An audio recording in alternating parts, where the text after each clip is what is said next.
but ultimately, it's on us. Next step is, not only is it possible and necessary, and it's you to live your dream, to make this greatness that you have within you become a reality, but what I've come to appreciate when you're working on changing your life, changing some bad habit, getting out of addictive situations or relationships, or working to build a dream or making a difference in our society, or learning something that's very challenging. Here's what I realize, ladies and gentlemen, and develop a great deal of respect for. It's hard. Easy is not an option.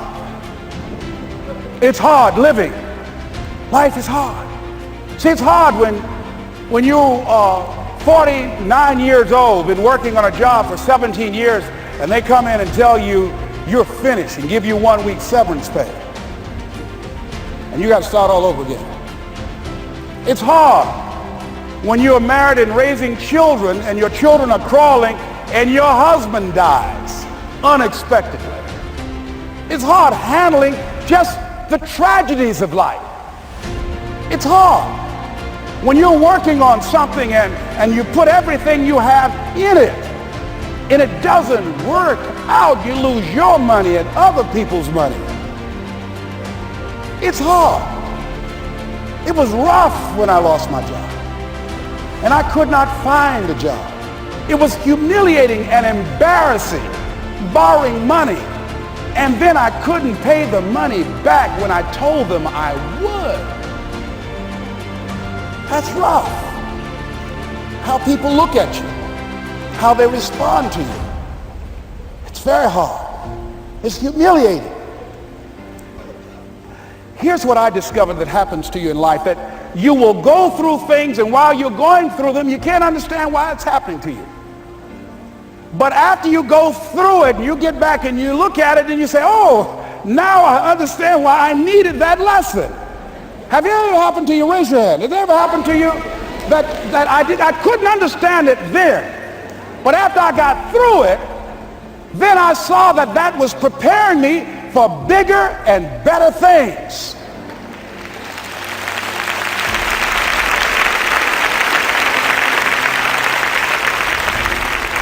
That as you go through the challenges of life and you look at it and embrace whatever comes to you, don't run from it. Step toward it. Don't try and duck it like most people do. See, most people want it easy.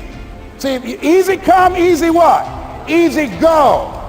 See, but when you go at what you're going to deal with and you deal with the difficulties of it, when you handle those hard things close at hand, making those hard decisions right now that you don't want to make, learning those things that you don't like to do, but you know that in order for you to get where you want to go, this is one of the hoops that you have to flip through.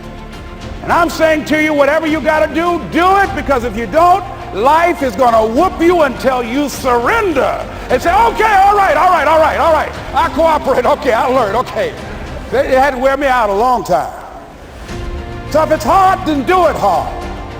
Now, how do you hang in there during the hard, difficult times, Les? You must have faith. You've got to believe in yourself. You've got to believe in your abilities.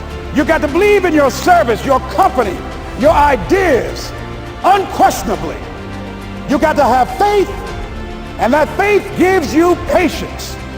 That is not going to happen as quickly as you want it to happen. A lot of things are going to happen that will catch you off guard. And so therefore you've got to deal with and handle it as it comes. And not only that, but that faith and patience drives you into action. You've got to keep moving and keep plugging away. I can see people coming out talking to a guy out there watering and fertilizing the ground that's not showing anything. Hey, what you doing? You've been out here a long time, man. And the conversation in the neighborhood is, you growing a Chinese bamboo tree, is that right? Yeah, that's right. Well, even Ray Charles and Stevie Wonder can see ain't nothing showing. You know that's how people are going to do you? So how long have you been working on this? How long have you been working on your dreams? And you have nothing to show. This is all you got to show. People are going to do that to you. And some people, ladies and gentlemen, they stop. Because they don't see instant results. It doesn't happen quickly. They stop. Oh, no. You got to keep on watering your dream. And when it began to happen, they stopped laughing. They said, look. Whoa, look here. Look at, hey, man, you know, I know you can do it. Look here, you got a job here?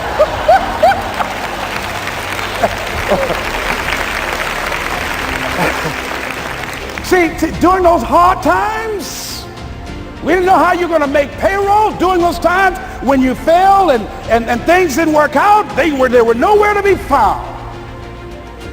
But you know what I discovered? When you're working at your dream, somebody said the harder the battle, the sweeter the victory. Oh, it's sweet to you. It's good to you. Why? See, when it's hard and there's a struggle, see, what you become in the process is more important than the dream. That's far more important. The kind of person you become, the character that you build, the courage that you develop, the faith that you're manifesting. Oh, it's something that you get up in the morning, you look yourself in the mirror, you're a different kind of person. You walk with a different kind of spirit. And people know that you know what life is, that you have embraced life. You knew it was hard, but you did it hard.